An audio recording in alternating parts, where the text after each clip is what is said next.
Hola, ¿qué tal? Buenas noches y bienvenidos al programa de esta noche de miércoles. Recuperamos el ritmo habitual en lo que queda de semana, programa para miércoles, programa para jueves.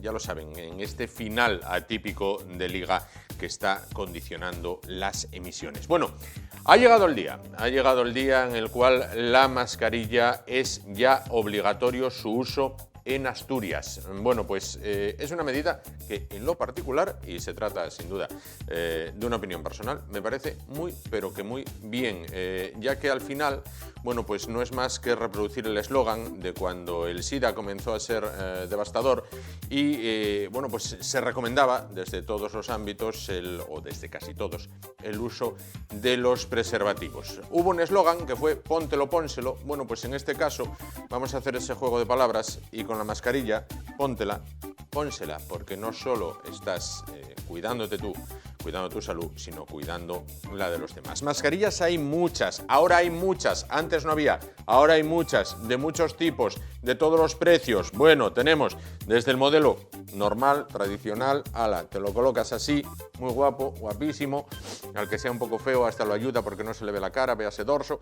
Vale, hay hasta el modelo patriótico, con la bandera, que te lo puedes poner incluso encima, ¿vale? Y te queda bárbaro, vamos a ver, te queda fantástico.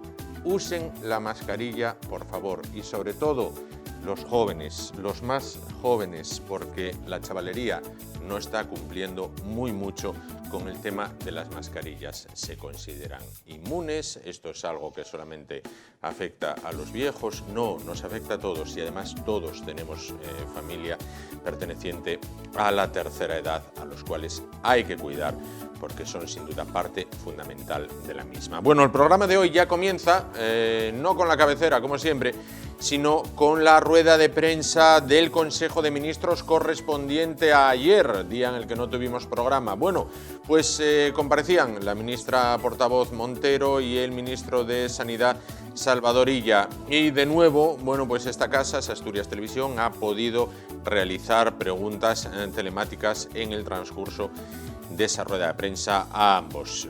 Vamos con lo que fueron las preguntas, las respuestas, cabecera y comenzamos. Es Asturias Televisión. Si puedes identificarte, compañero, adelante. Sí, hola, buenas tardes, ministros. Juan Rodríguez de Es Asturias Televisión. Preguntas para ambos. Por una parte, al ministro Illa. Los brotes se están sucediendo por toda España. Esta vez no es algo novedoso. ¿Garantiza usted que habrá reservas suficientes de material, de todo cuanto se necesita para evitar lo ocurrido desde marzo hasta ahora y no acudir a compras fallidas como en los primeros momentos de la pandemia? Por otra parte, para la ministra portavoz, tras el fracaso electoral la coalición del pasado domingo, integrantes de la coalición Unidos Podemos piden gobernar de otra manera para que se note que están en el Gobierno. ¿Cambiará el Ejecutivo algunas de las líneas previstas para atender a las demandas de sus socios de Gobierno o continuarán como hasta ahora? Y finalmente, reivindicaba el apoyo del Partido Popular para las cuentas presupuestarias. Hace unas fechas el presidente del Gobierno dijo que no era partícipe de alcanzar acuerdos con el Partido Popular para evitar lo que pasó en Grecia. ¿Casa una declaración con otra? Gracias. Muchas gracias, Juan, por su pregunta. El plan de respuesta temprana del que hemos informado hoy en el Consejo de Ministros y que está siendo revisado por las comunidades autónomas con el objetivo de aprobarlo este jueves, explicita los términos de esta reserva estratégica que hay que constituir. En primer lugar, la tienen que tener disponible las comunidades autónomas por un periodo, insisto, de 8 semanas, en materia de equipos de protección individual, en materia de pruebas diagnósticas PCR, en materia de equipos de ventilación mecánica invasiva y en materia de medicamentos. Este último apartado va a cargo del Gobierno de España. Adicionalmente a la reserva estratégica para un periodo de 8 semanas, 2 meses de las comunidades autónomas, el Gobierno de España tendrá una para un total de un 25% de los consumos medios que ha habido en la fase alta de la pandemia. Y adicionalmente a esto que le comento, también se informa en este plan de respuesta temprana de una compra adicional para la campaña de vacunación de la gripe, con el objetivo de alcanzar los objetivos de vacunación recomendados por la Organización Mundial de la Salud. España ha comprado, el Gobierno de España ha comprado de una forma excepcional este año 5,2 millones de dosis de vacuna de la gripe, y también en materia de la vacuna contra el COVID-19, que, como decía antes la ministra portavoz, cuando la tengamos disponible va a ser el fin de la pandemia. Ustedes saben que tenemos un acuerdo con los socios europeos y estamos trabajando en esta dirección para tenerla disponible lo antes posible. Por tanto, también figura aquí este tipo de acuerdos y la línea de trabajo que estamos siguiendo al respecto. Y en relación con las otras cuestiones, decirle que el domingo lo que se celebraron fueron elecciones autonómicas. Y ustedes saben perfectamente que los ciudadanos deciden su voto cuando se trata de elecciones autonómicas, elecciones municipales o elecciones generales, y no necesariamente coincide la tendencia o la propia manifestación del voto dependiendo de cuál es el nivel administrativo, el nivel de gobierno donde se va a desarrollar esa cuestión. Y quizás el ejemplo más claro lo tienen ustedes también justo en el País Vasco y en Galicia, en donde los resultados de las elecciones que se celebraron el año pasado, cuando se trataron elecciones generales en 2 ocasiones y elecciones municipales, también las ganó el Partido Socialista, y por tanto cualquier referencia que se haga en ese sentido no tiene ningún tipo de argumentación. Yo quiero volver a insistir porque es la realidad y es la que se vive diariamente en el Gobierno. Estamos más fuertes que nunca después de unos meses muy complicados, muy duros para este Ejecutivo, en donde se ha estado absolutamente concentrado en el control de una pandemia sanitaria que ha preocupado al conjunto de los ciudadanos y, como no, a los dirigentes de nuestro país, y que en este momento estamos todos arrimando el hombro a una en la lucha con las consecuencias económicas que esta situación ha generado, básicamente en la situación de poder reanudar nuestro crecimiento económico, la creación de empleo, ver cómo definitivamente, después del periodo en donde vencen la extensión de los ERTE, cómo se recupera el mercado laboral, cómo de alguna manera las personas van incorporándose a sus empresas, cómo vemos cada día que los autónomos, las pymes, pequeñas empresas abren sus persianas con la cautela suficiente, pero sin miedo a poder iniciar nuevamente esa actividad. Por supuesto, recomendando la cautela en la utilización de los lugares comunes, como venimos haciendo, pero animando también a que la actividad económica se pueda recuperar y podamos empezar a tener nuevamente esas cifras de crecimiento robusto que teníamos a principios de año, que esperemos no se aleje demasiado del tiempo, aunque los poderes públicos pondrán todo de su parte para que, insisto, ninguna persona se quede atrás y, por otra parte, nuestro tejido productivo se pueda ir impulsando. En esa tarea es la que se encuentra el Ejecutivo y lo podrán ustedes comprobar en cualquier manifestación que hacemos los miembros del Gobierno, aunque corresponde, por supuesto, a Unidas Podemos hacer la valoración más detallada respecto a su propia apreciación sobre el resultado de las elecciones este pasado domingo, al igual que a la ejecutiva del Partido Socialista en el ámbito de su competencia. En relación con la segunda pregunta, Juan, creo recordar que a lo que se refería en aquel momento el presidente del Gobierno era a propósito de un gobierno de coalición, creo recordar, un gobierno de coalición PSOE-PP, circunstancia que nada tiene que ver con lo que yo comentaba anteriormente, que era el que después de una pandemia que no hemos tenido referencia en más de un siglo sobre cómo se producía una catástrofe de este tipo en nuestro país, parece lógico, comprensible, es lo que esperan los ciudadanos, que los partidos políticos también hagamos una situación de originalidad, de singularidad, entendiendo que estas cuentas públicas no son unas cuentas más, no son una elaboración de presupuesto al uso, no es lo que veníamos haciendo en los últimos años, sino que supone el instrumento único que tiene una sociedad para poder plasmar en sus números las voluntades que se han expresado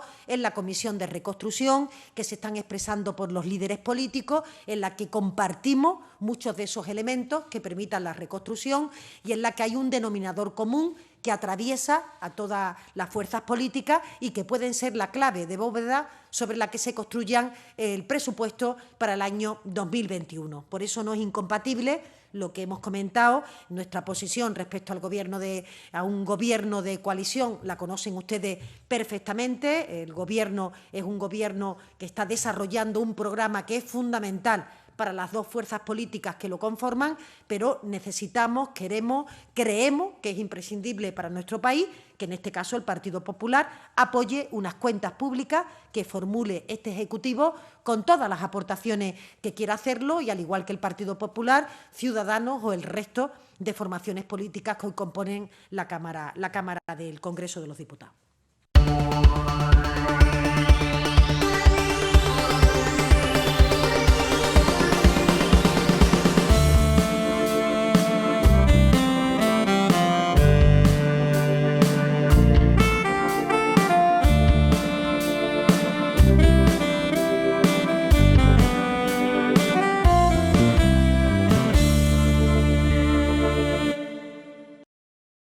Bien, pues vamos a hablar a continuación en el programa de esta noche ¿de qué? Pues vamos a hablar de lo que habla todo el mundo últimamente, de las mascarillas, de las tan traídas y llevadas mascarillas.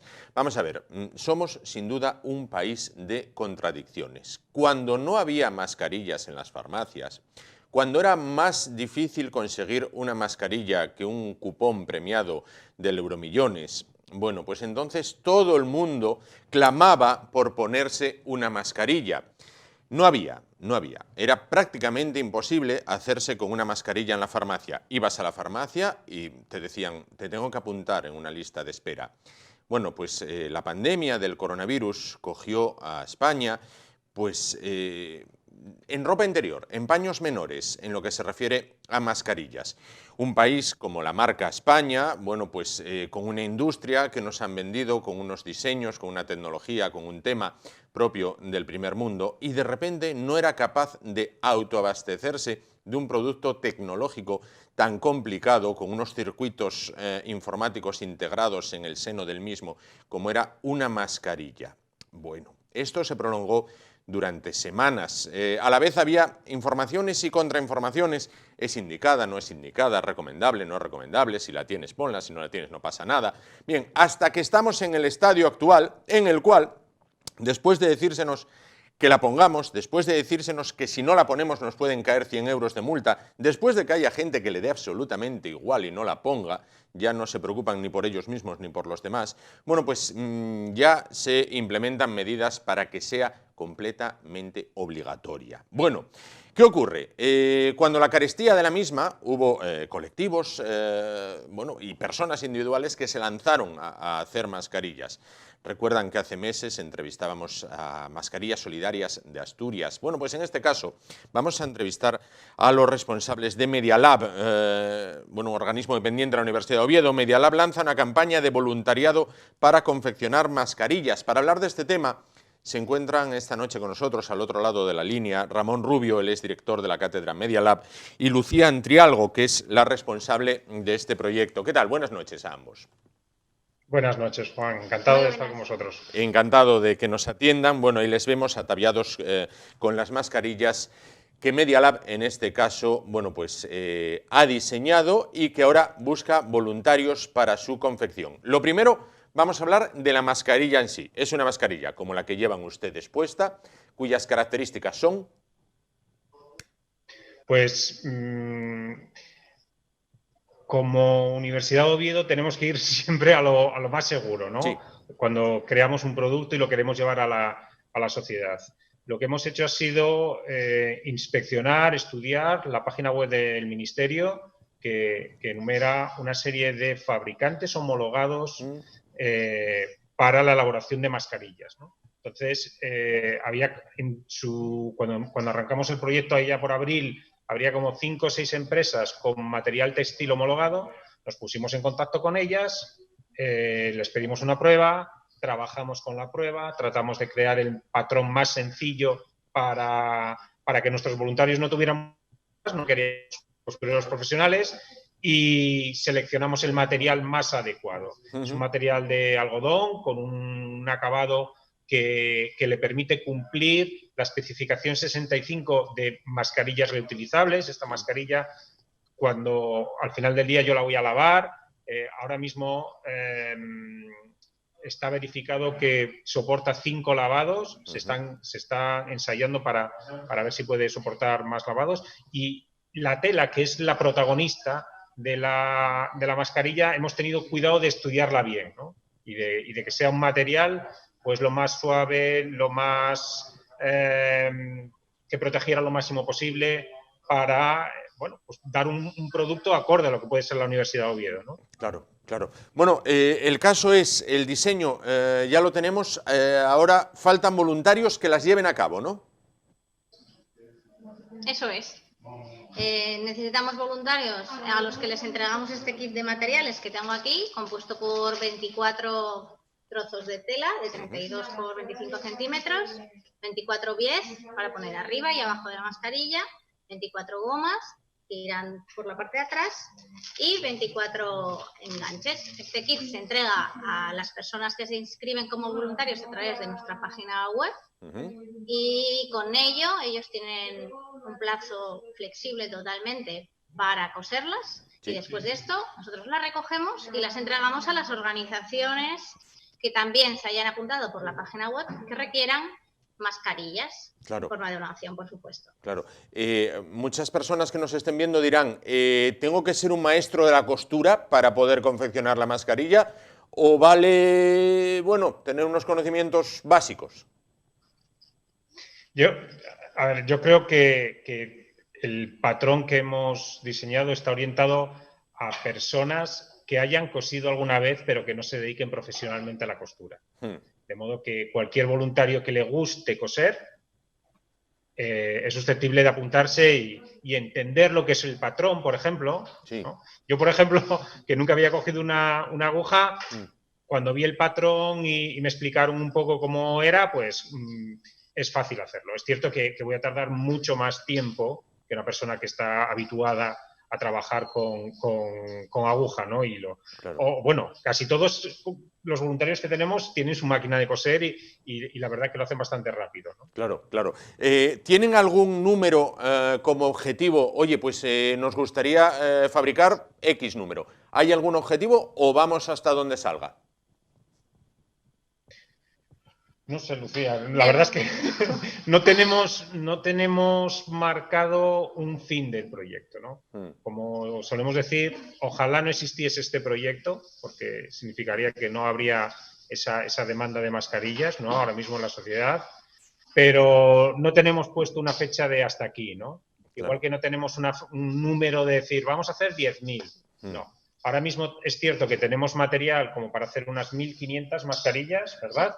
Pero también es cierto que con el apoyo de entidades como el Colegio de Enfermería de Asturias, que nos está aportando recursos económicos para seguir comprando material, ¿no? Claro. Tenemos 170 voluntarios apuntados ahora mismo, que multiplica por 25 y tendrás el número de mascarillas que vamos a generar en los próximos días, ¿no? Claro. Y se sigue apuntando gente. No estamos diciendo a nadie, dejaros de apuntaros que no necesitamos más, porque es cosa nuestra el conseguir los recursos necesarios para que se puedan fabricar y coser las mascarillas. Claro. Bueno, lamentablemente estamos viendo que se producen a lo largo y ancho de España los temidos rebrotes. Por otra parte, subyace el temor también de una posible segunda oleada de coronavirus a partir del otoño. Bueno, parece que vamos a tener una mini tregua por el verano. Cuando todo esto era muy devastador en el número de vidas que se perdían, el presidente del gobierno, Pedro Sánchez, decía, estamos en una guerra contra un enemigo invisible. Bueno, ahora todas las manos van a ser pocas en esa guerra. Quiero decir, esto debe de involucrar a todo el mundo. Llegaría el momento de poner en la máquina de coser a la abuela y decir, abuela, venga, tu país te necesita, adelante, a coser, que vas a ir mucho más rápido que yo. Bueno, no sé, yo la experiencia que tenemos en el Media Lab, en la que estuvimos participando con la impresión de viseras a mediados ya del mes de marzo, viseras protectoras para personal sanitario, y trabajamos también con un programa de voluntariado. vimos que la gente se vuelca a la hora de ayudar, ¿vale? Y que casi lo difícil es gestionar todas esas personas que yo quiero ayudar, ¿cómo podemos hacerlo, ¿no? Claro. Entonces, con esa primera experiencia que tuvimos con las pantallas, sí aprendimos a ver cuáles son los métodos, los procesos, las etapas que hay que seguir cuando queramos arrancar nuevos proyectos de voluntariado, ¿no? Yo creo que las estamos siguiendo en el caso de las mascarillas, ¿no? Claro. En cuanto a que se produzca una segunda oleada y hay un rebote, yo creo que me parece prudente que el proyecto haya empezado ahora, en un mes de baja demanda, por decirlo de alguna manera, para estar preparados, ¿no? Y para que haya a lo mejor una bolsa en el almacén con las mascarillas listas en el caso de que se demanden, y que si hay que ponerse a decirle a la abuela que arranque la máquina de coser, que sepa cuál es el proceso, el procedimiento, la tela adecuada, a quién se lo tiene que entregar, de quién lo tiene que recibir, etcétera, ¿no? Claro. Sobre todo por iterar también, porque tenemos a nuestra diseñadora que no para de hacer mejoras del patrón, los voluntarios también nos escriben y nos dicen, esto sería más sencillo, así igual sería mejor. Entonces también estamos abiertos a seguir mejorando tanto el proceso como el producto final, como la mascarilla, y por supuesto recibir todo el feedback que se pueda. Claro. Las mascarillas que ustedes han diseñado y se lanzan a la fabricación cumplen la especificación, decíamos, UNE 0065. Son mascarillas de tipo higiénico, protegen tanto a la persona que la lleva como a las demás, manteniendo siempre, claro, la distancia de seguridad sanitaria y también, bueno, procediendo al lavado habitual de las manos. Porque esto es importante, porque cuando todo se desató, llegaron cargamentos de mascarillas de otros países que se demostraron que no valían para mucho. Comunidades autónomas, otras comunidades autónomas repartieron algunas que estaban hechas como con papel de fumar. Es decir, no es tan sencillo, aunque lo parezca, ¿no? Sí, y yo creo que eso hay que tenerlo muy en cuenta, porque la buena voluntad muchas veces te hace saltarte ciertos pasos que hay que cumplir, ¿no? Y puedes llevar a la sociedad o a la ciudadanía una falsa sensación de seguridad, ¿no? Por eso nosotros, al menos en la página web que tenemos del proyecto de las mascarillas dentro de Media Lab, cualquier persona puede acceder a todos los ensayos, los test que ha pasado la tela de la mascarilla, tienen la información de la página web del Ministerio, tiene información de cómo lavar correctamente la mascarilla. Es decir, creemos que hay que ser totalmente transparentes en toda la información que tenga que tener los usuarios, ¿no? La ciudadanía en general. Claro. Y lo importante es que la gente se la ponga, porque hay gente que está pasando absolutamente de todo, ¿eh? Lo importante es la precaución siempre. Claro. Tanto la mascarilla como pues, el evitar los contactos muy directos y Que la distancia de seguridad. Y que se la ponga bien también.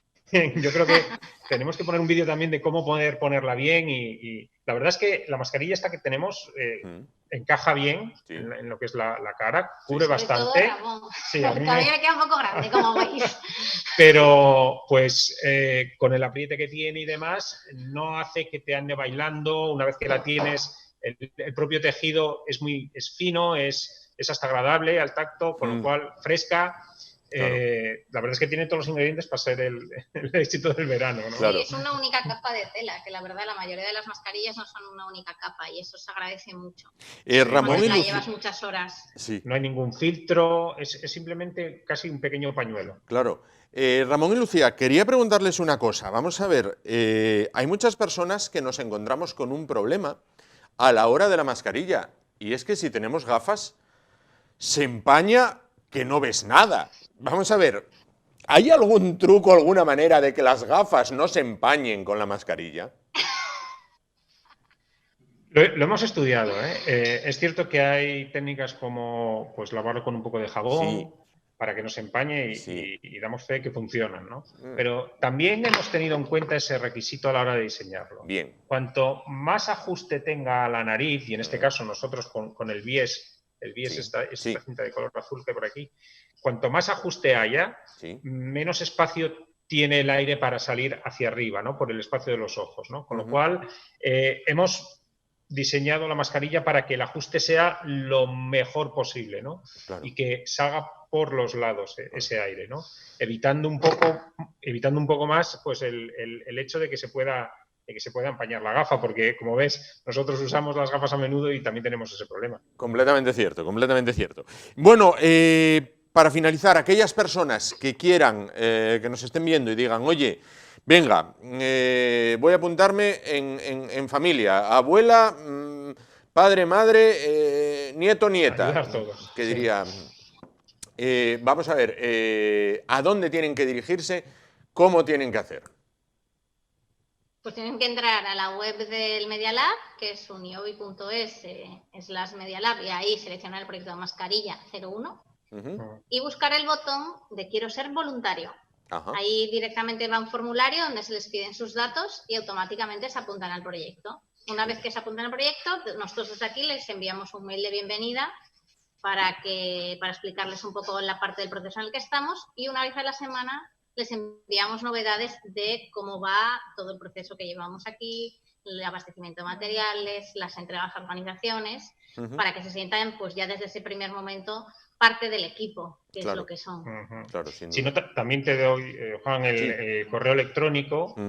Se pone en contacto con nosotros, que es muy sencillo, es medialab@uniobi.es. Medialab. Escriben y ya les damos todas las instrucciones. Ajá. Medialab, terminado en B de Barcelona, @uniobi.es, en este caso. Bueno, pues ya lo saben, usted puede estar en casa en este momento viendo a Ramón Rubio y a Lucía Andrialgo, y puede hacerse aquella frase, creo que era de John Fitzgerald Kennedy, de no preguntes qué hace tu país por ti, sino qué haces o qué puedes hacer tú por tu país, en este caso. Bueno, pues empresas como la Cooperativa Mondragón están a marchas forzadas haciendo mascarillas, el Ejército Español está a revienta calderas haciendo mascarillas, Media Lab se une también al diseño, a la confección de mascarillas, y usted puede ser protagonista y ser agente activo en salvar no solo su vida, sino también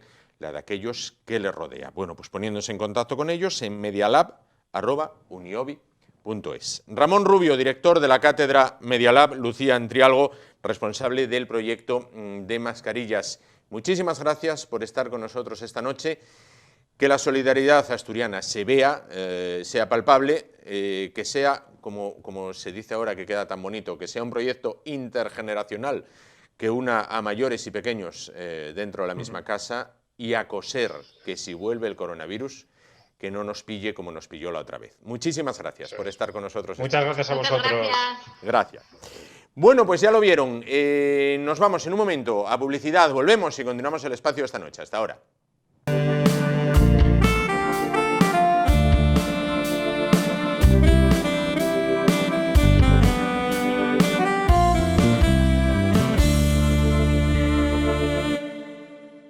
Bien, pues vamos a continuar el espacio de esta noche. Vamos a hablar a continuación de vacunas, de vacunación, porque, bueno, pues nadie es externo, nadie está al margen de que todo el mundo, todo el planeta está esperando como agua de mayo a que llegue esa vacuna contra el coronavirus, contra el COVID-19. Los científicos de los países están apurando, trabajando, bueno, pues sin descanso, sin contar los días ni los meses, en aras a lograr esa vacuna con la cual, cuando se logre, podremos parafrasear a Winston Churchill cuando dijo: nunca tantos debieron tanto a tan pocos. Bueno, sin embargo, mientras que llega y no llega, bueno, pues hay un sinfín de enfermedades que continúan devastando a buena parte del planeta, en especial a zonas como puede ser el sudeste asiático o como puede ser sobre todo África. Bueno, pues precisamente más de 66.000 niños, aproximadamente 66.400 niños, serán vacunados en África y Latinoamérica gracias a la aportación de 45 empresas asturianas a través de la Alianza para la Vacunación Infantil de la Fundación La Caixa, porque, como decimos, desde hace 3 meses aproximadamente, desde marzo, todos los titulares de prensa tienen que ver con el coronavirus, con el COVID-19, pero no hay que olvidar que las demás enfermedades continúan ahí, que se siguen cebando en buena parte de la población y muchas de ellas afectan a los niños. Bueno, para hablar de este programa de vacunación se encuentra al otro lado de la línea y aprovechamos ya para saludarla a Ariadna Bardolet. Ella es directora de programas internacionales de la Fundación La Caixa. ¿Qué tal? Buenas noches. Buenas noches. Bueno, pues encantado de saludarla y de que nos atienda. Decía yo que el coronavirus está ahí fuera, devasta, nos mete mucho el miedo en el cuerpo, pero no hay que olvidar que lo que había antes del coronavirus causando muerte en Latinoamérica o en África o en Asia, sobre todo en población infantil, no ha desaparecido. Es decir, uno no ha sustituido a otro. Exactamente, con el coronavirus, con la COVID-19, hemos visto que las epidemias son de alcance global y por tanto hay que responder con soluciones globales y en estos momentos más que nunca sigue siendo esencial y vital el seguir trabajando para mantener y apoyar los programas de inmunización, especialmente para los más pequeños, para garantizar la vida de los menores en los países en vías de desarrollo. 66.378 niños vacunados en África y Latinoamérica con la aportación de 45 empresas asturianas. ¿Fue difícil lograr esta aportación del sector empresarial en Asturias? Bueno, yo creo que siempre desde el inicio de esta iniciativa que empezó en el año 2008, la Alianza para la Vacunación Infantil, siempre hemos querido sumar esfuerzos de empresas y de particulares que quieran también contribuir a la lucha contra la mortalidad de los más pequeños y en este sentido en Asturias siempre ha habido un compromiso muy importante por parte de tanto empresas como particulares en esta lucha incansable y a contrarreloj. Claro. A nivel nacional, ¿cuántas vacunas, si con la aportación asturiana se vacunan 400 niños, con la aportación nacional, ¿a cuánto se alcanza? Esta, como decías, es una iniciativa que lleva ya desde el año 2008. Hemos conseguido desde entonces, con la suma de esfuerzos, no solo, como decía, de empresas particulares, sino también la Fundación Gates está duplicando todas aquellas aportaciones que se reciben por parte del sector privado y, a su vez, la Fundación La Caixa duplica también todos estos esfuerzos y las contribuciones que se van recibiendo. Con todo ello, a nivel global, hemos conseguido recaudar más de 33 millones de euros y conseguir con ello vacunar a más de 6,3 millones de niños, como decías, en África y en América Latina. Claro. Citaba usted ahora la Fundación Bill y Melinda Gates. Bueno, el Premio Princesa de Asturias de Cooperación Internacional, fallado recientemente y que se entregará, bueno, pues allá por el mes de octubre, ha sido concedido a Gavi, la Alianza Global para la Vacunación. Bueno, optaba entre 34 candidaturas de nivel. ¿Esto es también un espaldarazo para ustedes? Sin duda alguna, es un espaldarazo para la Fundación La Caixa, pero también para todos los socios de esta iniciativa, como decía la Fundación Gates, IS Global Barcelona, el Instituto de Salud Global, que es también socio académico y científico de esta iniciativa, para todos los compañeros de CaixaBank, que son quienes también están en contacto con empresas, con clientes, con todos los particulares que están haciendo aportaciones a esta iniciativa. Y es un logro de todos, de Gavi por lanzar esta iniciativa, por contribuir a salvar millones de vidas a lo largo de todos estos años, desde el año 2000 que se lanzó la iniciativa, pero también de todos estos socios y particulares y empresas que participan en esta iniciativa y que entre todos conseguimos sumar esfuerzos y luchar contra la mortalidad infantil a través de la vacunación. Claro. Hay, no obstante, eminentes virólogos de última generación, como puede ser el caso de Miguel Bosé, que critican todas las campañas de vacunación. Hay gente que se opone directamente a las vacunas. Aquí en Asturias, recientemente en Gijón, había pues un campamento instalado en un parque público de la ciudad de gente que se opone a las vacunas, que dicen que no, que es lo peor del mundo. ¿Hay mucha desinformación e ignorancia con respecto a este tema? A ver, yo creo que entre todos estamos haciendo mucho esfuerzo para informar, para sensibilizar sobre la importancia que tienen las vacunas. Todavía hoy, cada 20 segundos, en los países pobres muere un niño por no tener vacunas, por causas que son evitables con vacunas, como es el caso, por ejemplo, de la neumonía, la principal causa de mortalidad infantil para los menores de 5 años. Sin duda alguna, si Gavi ha conseguido a lo largo desde el año 2000 que se lanzó vacunar a 760 millones de niños y demostrar con ello que se han podido evitar la muerte de 13 millones de vidas, estamos ante una realidad que nos indica que es importantísimo seguir vacunando, seguir trabajando para que los más pequeños puedan salvar sus vidas, tirar adelante y conseguir el mayor número de vacunas para llegar a estos 73 países donde está trabajando Gavi para no solo dotar de vacunas, sino además de mejorar los sistemas de salud para conseguir que estas vacunas lleguen a los lugares de más difícil acceso. Claro. Bueno, vamos a hablar a continuación de un hecho que esperemos que no se produzca, ¿vale?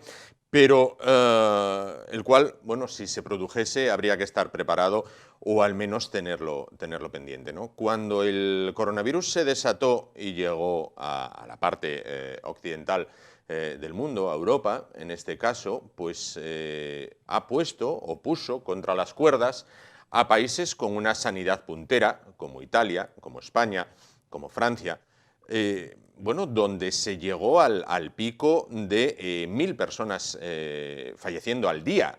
Bueno, pues algo completamente impensable, ¿no? Si nos lo hubieran dicho hace un año o hace unos meses, no lo hubiéramos creído.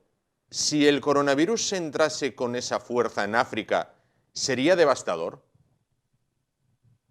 Sin duda alguna, cabe esperar que, como decías, no se cumplan estas previsiones y que el virus pues consigamos entre todos mejorar o salvar esta situación. Es muy importante la prevención y en estos países especialmente ahora se está poniendo mucho énfasis en prevenir a la población, la importancia de lavarse las manos, de usar mascarillas para evitar, como decías, colapsar los sistemas sanitarios que ya de por sí son muy débiles. Claro. Pero además también se está poniendo mucho esfuerzo y especialmente Gavi está apostando mucho y ha lanzado una iniciativa recientemente, el COVAX, para garantizar, es un nuevo mecanismo financiero innovador, para garantizar que incluso una vez se consiga la vacuna, esta vacuna pueda llegar y se pueda distribuir en estos países. Claro.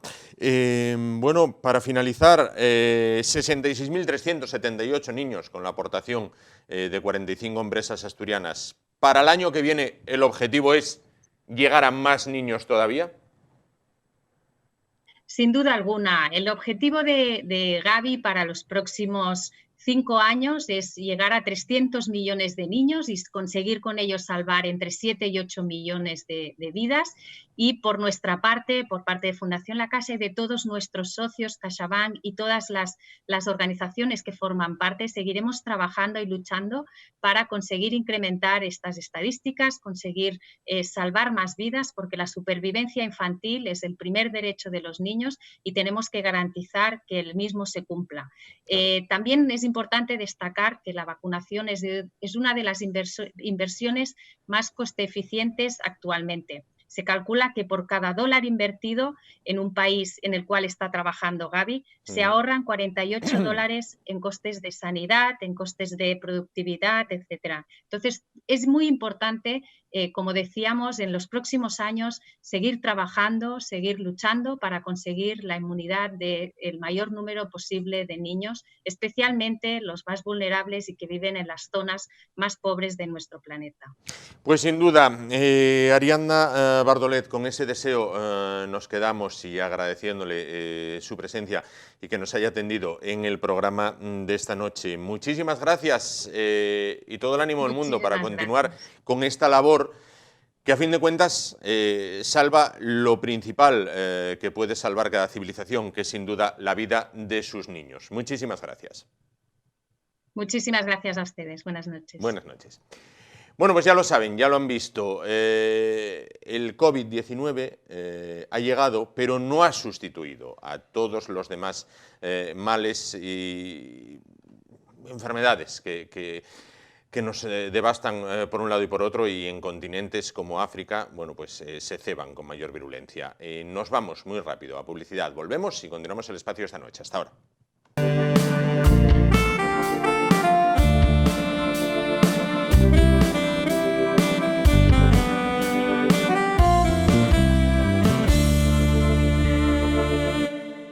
Bueno, pues continuamos el programa de esta noche a mediados de la semana pasada. Bueno, pues los amantes del deporte, en este caso, los amantes del motor, de la Fórmula 1, que todavía quedan en España y en Asturias, bueno, pues llevaban una gran noticia, y es que se anunciaba el retorno de Fernando Alonso, del asturiano, del obetense, en este caso a los circuitos de la máxima categoría del motor, de la Fórmula 1, en este caso el Gran Circo de la Fórmula 1, y además una vuelta a casa en Renault, en la escudería donde ganó sus 2 únicos mundiales.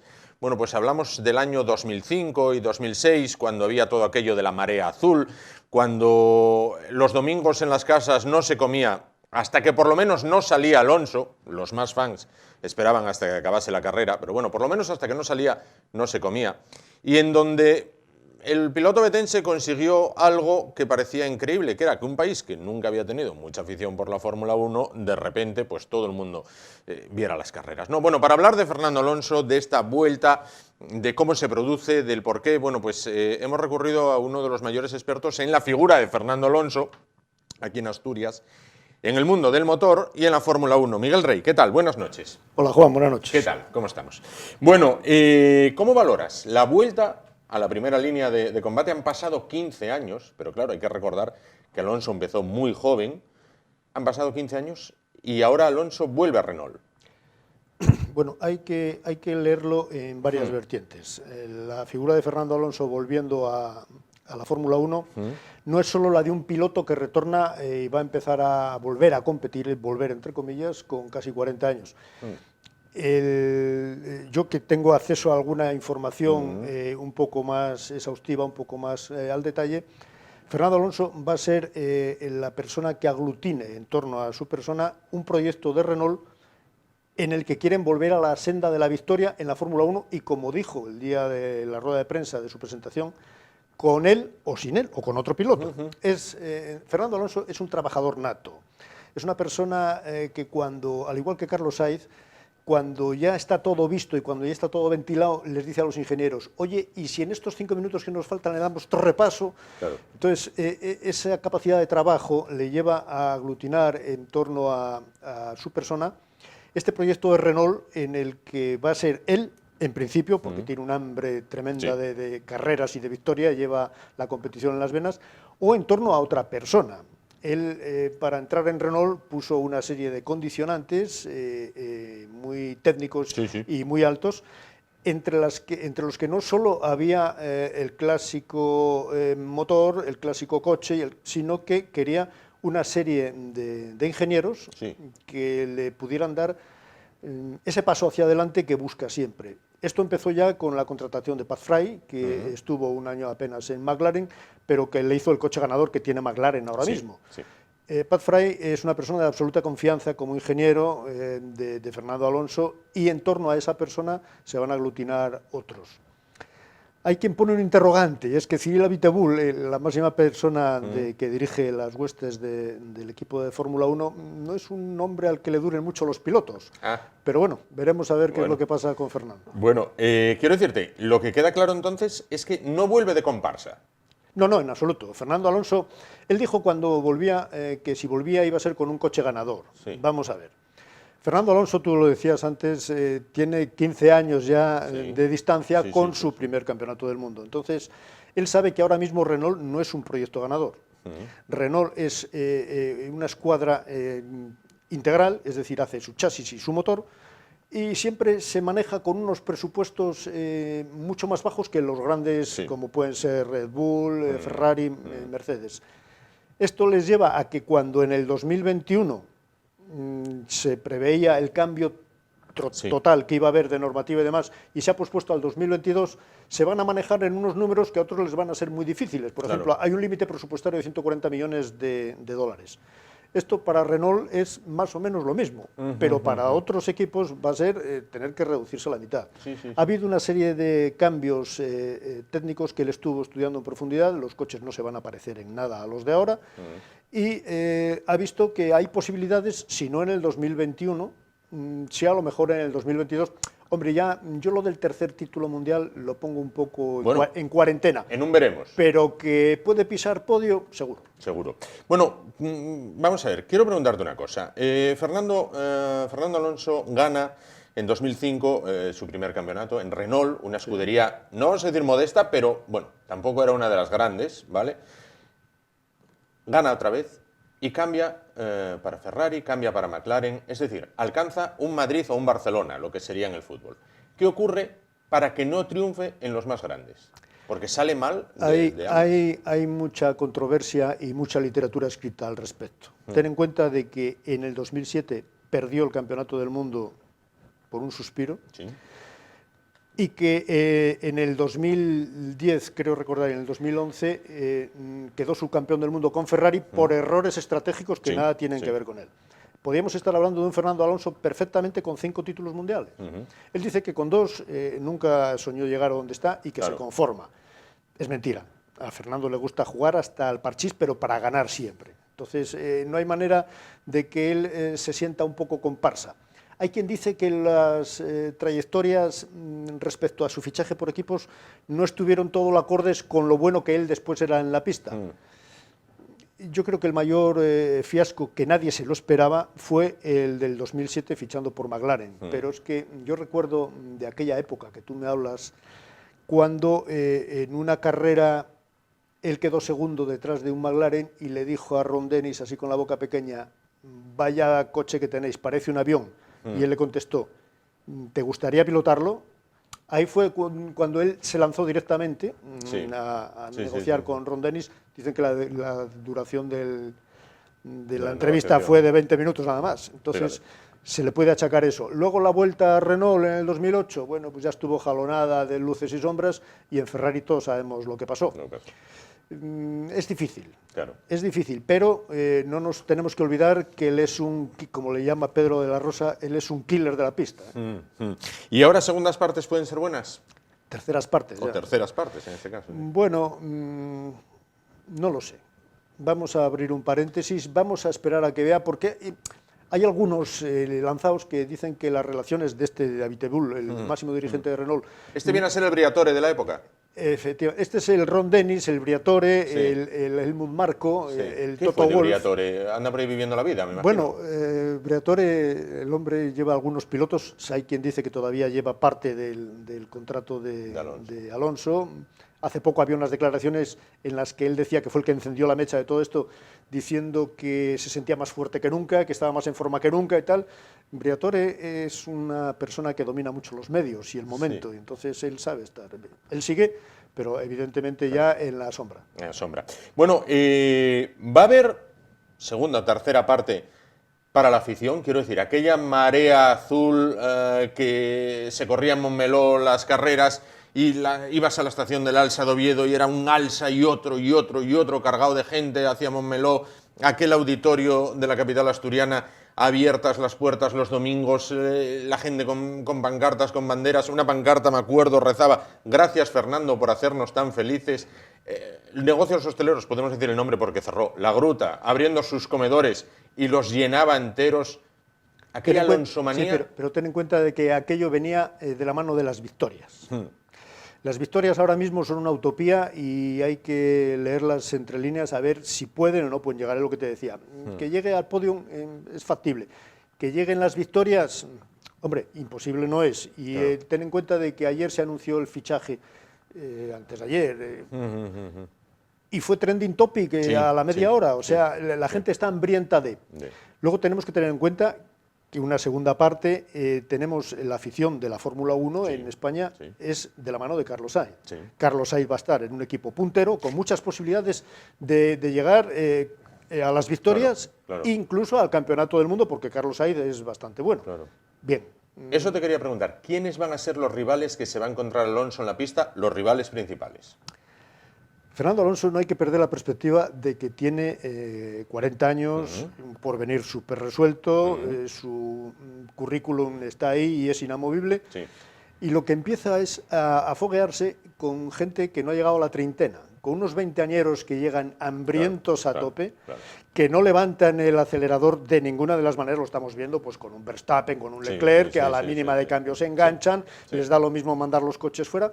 Pero bueno, hay que recordar también las peleas que tenía Alain Prost con Ayrton Senna, las peleas de Michael Schumacher y más, que tampoco estamos en un mundo, hablando de un mundo en el que todo el mundo va a tope y tú y yo somos amigos hasta que nos ponemos el casco y entonces cada uno va a lo suyo. A lo de... ¿Qué pasa con Carlos Sainz? Que está dentro de esta gente nueva, hambrienta de títulos, como un Charles Leclerc, como un Max Verstappen, como un Esteban Ocon, que va a ser el próximo compañero de Alonso y al que va a machacar a poco que se descuide, porque ya sabemos lo que pasa con los compañeros de Fernando Alonso. Pero hay posibilidades. ¿Alonso es difícil al trato o ha mejorado? Porque por aquel entonces, hace 15 años, era un poco hermético. No sé si el paso de 15 años lo ha suavizado o no. Yo creo que el paso de 15 años a todos nos atempera un poco el ánimo y él es más sosegado. De aquella era un veinteañero de los de ahora que se lo llevaba todo por delante y ahora ya piensa un poco más las cosas. ¿Qué ocurre? Que él sigue teniendo... Hace poco hizo un test y dice que está mejor que nunca, que está más en forma que nunca, que sus reflejos son mejores que nunca, pero yo recuerdo la vuelta de un Nigel Mansell, allá por los 90 y tantos, en los que después de volver con 41 años a Williams solo consiguió una victoria. También hay que recordar que Michael Schumacher consiguió 7 títulos y cuando volvió a lo que es hoy el equipo Mercedes, que muchos se olvidan de que lo estuvo evolucionando Michael Schumacher, Michael Schumacher andaba por la mitad de la tabla, ya no era el Michael Schumacher que arrasaba, el Mercedes de aquella quedaba sexto, séptimo.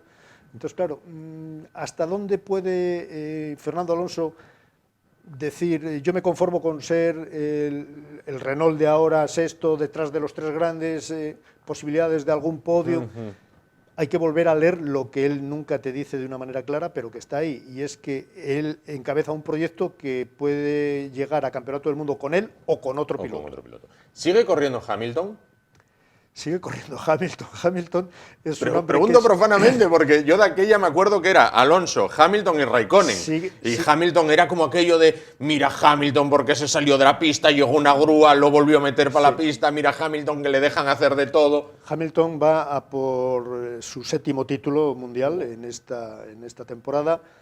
Es un piloto muy bueno dentro de la pista y muy ruidoso fuera de ella, porque ahora con lo de Black Matter y demás, está todo el día, el otro día salía con un candado aquí como lo de racismo, ¿no? Y tal. Bien, sigue y evidentemente es el máximo candidato porque Vettel se ha deshinchado, también salía estos últimos días una noticia de que podía volver a Red Bull, vamos a ver si es verdad. Pero, por ejemplo, tenemos a un Raikkonen que ya desde que se fue de Ferrari en Alfa Romeo, pues bien, está el hombre vegetando. Él es muy tranquilo, muy de sus cervezas y sus fiestas, y entonces pasa un poco de todo. Es la contrapartida de Alonso. Alonso es pura adrenalina y el otro es un poco pasota. Pero ya de aquella época queda muy poca gente. Claro. Bueno, Raikkonen era un fenómeno. Yo recuerdo, era un fenómeno. Allí en Mónaco, en el barco, y bueno, era un fenómeno. Alonso hizo algo impensable en España, que fue crear afición a la Fórmula 1 y hacer que personas que no sabían si un Vespino tiene velocidades o no, de repente opinaran ex cátedra. Todo el mundo hablaba de la pole position. Si tenía que entrar a cambiar ruedas en la vuelta 12 o en la vuelta 15. Esa cultura, evidentemente, la creó él y hay muchas posibilidades de que se renueve, si no en su totalidad, si en una gran parte. Ten en cuenta lo que hablábamos antes, de que ahora va a tener que compartir protagonismo con un Carlos Sainz, que también tiene muchos seguidores, y que va a estar ahí. La gente lo que quiere es ver ganar a los suyos. Entonces, ¿qué pasó con Alonso en McLaren en la etapa de Honda? Pues que cuando no eran abandonos eran roturas de no sé qué, y entonces quedaba el penúltimo, y eso a la gente le desmotiva. Si Alonso vuelve a estar otra vez en el candelabro, como decía, y tiene la opción de pelear de tú a tú, de que Carlos Sainz y él, con lo amigos que son, luego sean adversarios.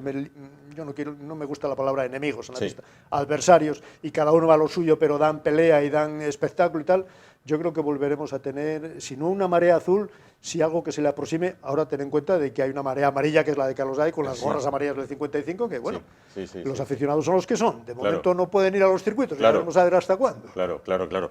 Bueno, y en cuanto, para finalizar, en cuanto a reglas, en cuanto a todo aquello de la Q1, la Q2, la Q3, ¿esto ha cambiado o se continúa manteniendo? Eso sigue todo su curso y sigue todo en plan y sigue todo siendo exactamente igual. Y únicamente lo que hay es que agradecer que la cultura del motor, por ejemplo, estamos en un año fantástico. A la vuelta de Alonso hay que sumar el fichaje de Carlos Sainz, hijo, por Ferrari. Pero tenemos a la vuelta de la esquina unos premios Princesa de Asturias en las que Carlos Sainz padre, con todo merecimiento y después de algunas nominaciones, ha conseguido por fin el premio de los deportes. Eso a la familia del motor siempre le ayuda, porque a Carlos Sainz, tampoco olvidemos el padre, que le han nombrado recientemente mejor piloto de rallies de todos los tiempos. De todos los tiempos, sí. Entonces, todo eso a la familia del motor le ayuda. Evidentemente, no sé si llegaremos a la euforia de aquella marea azul que tú comentas, pero sí que va a estar una temporada 2021 interesante. Bueno, pues hablaremos de ello más adelante, una vez ya pues se ponga en marcha ese gran circo de la Fórmula 1, que ¿sigue habiendo azafatas o ya lograron quitarlas? No, en algunos grandes premios, por ejemplo Mónaco, han dicho que les da lo mismo todo lo que hablen del racismo y del feminismo y tal, sigue habiendo sus azafatas, en otras hay niños y en otros directamente no hay nadie. No hay nada. Bueno, pues oye, lo importante es lo que pasa desde que se enciende la luz verde del semáforo hasta que hay un señor allí con la bandera a cuadros negra y blanca, dale que te pego, diciendo la meta. Bueno, pues Miguel, voy a meterte un compromiso. No empezó la temporada, pero dame un pronóstico de en qué lugar crees que va a acabar la temporada, Fernando. Estamos hablando de la temporada que viene. Sí. De la temporada que viene todavía hay algunos fichajes sin concretar, pero yo creo que no sería desacertado hablar de entre los 4 primeros. Entre los 4 primeros. Bueno, pues ahí lo tenemos. Todo esto se guarda, Te lo voy a tener en cuenta. Te llamo y te digo, oye, acertaste, quedó el primero, tal. Oye, no, quedó el octavo. Bueno, bien, vamos ahí un poquito. Bueno, pues muchísimas gracias a Miguel Rey, la persona que encabezó un proyecto en una extinta televisión local, en la televisión local de Oviedo, en este caso. ¿Cuánto fama o cuánta audiencia tenía aquel programa? ¿El de la Fórmula 1 de Fernando Alonso?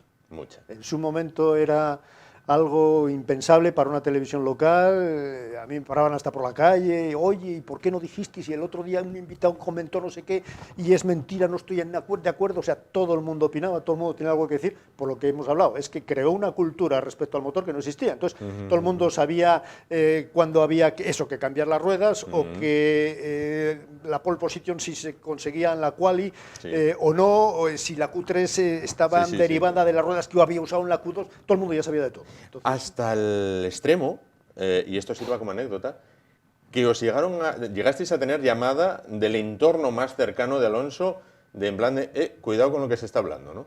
Sí, porque es que de aquella tenían una exclusiva ellos a nivel mundial, y entonces incluso la radiotelevisión de Luxemburgo se había hecho eco de aquellos, no me acuerdo ahora cómo lo llamáis, a los índices de audiencia mínimos. Sí, a los IARES. Entonces, de aquella había una concreción total en torno a lo que estaba la figura de Fernando Alonso. Y había una unanimidad en que no se podía hablar de algo que ellos controlaban al total. Pero Televisión Local Oviedo era una chinita en el zapato que aparecía en esos índices de audiencia. Decía, pero bueno, será posible. ¿Y por qué? ¿Y esta gente, ¿y por qué? Claro. Estamos hablando de Luxemburgo. Entonces, bueno. Era como los galos de los cuentos de Asterix. Bueno, Miguel, muchísimas gracias. A seguir bien. Encantado de haberte saludado. Llegamos así al final del programa de hoy. Nos vamos. Gracias por su atención. Muy buenas noches y hasta mañana.